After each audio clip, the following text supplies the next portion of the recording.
Are you trying to calculate sizes of different folders, but they don't match with the actual used storage? It might be because of the hidden files. Let me show you how to find them and what you can do with it.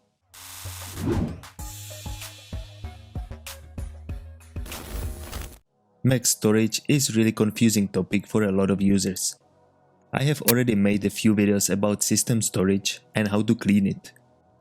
I would recommend you to watch that if you are struggling with the free space. But here, let's focus on the hidden files. A quick and easy way to find secret files within a folder is to open Finder or just click on the desktop and now use the key combination, which is Shift, Command plus full stop or period, however you call it. Now I can already see quite a mess on the desktop, and if I open Finder on the hard disk level, I will also see there many grayed out files and folders. But there is a reason Apple has made them hard to find. Anything your computer doesn't want you messing around will be grayed out. But you can still take a peek inside if you need to.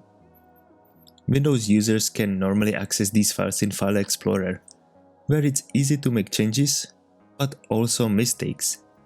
In order to prevent Mac users from doing the same, Apple hides many of these files by default. That means you don't have to worry about ruining your computer, but it makes things a bit harder when you really need to access it. Your computer has backend directories, libraries, and files that help keep the operating system running smoothly. If you delete or move any of these files, something can go seriously wrong. It's why I don't recommend you playing around with them unless you know what you are doing.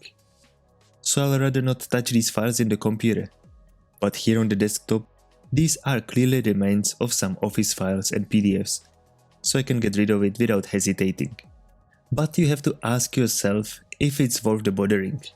These files will just take bytes of your total storage, and messing around with certain macOS files could totally break your whole Mac computer.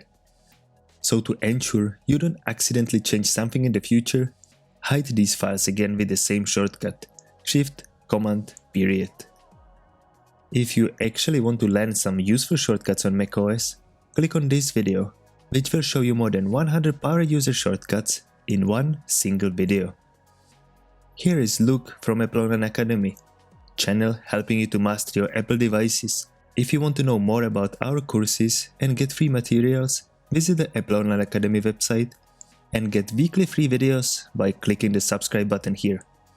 Thanks for watching and see you in the next video.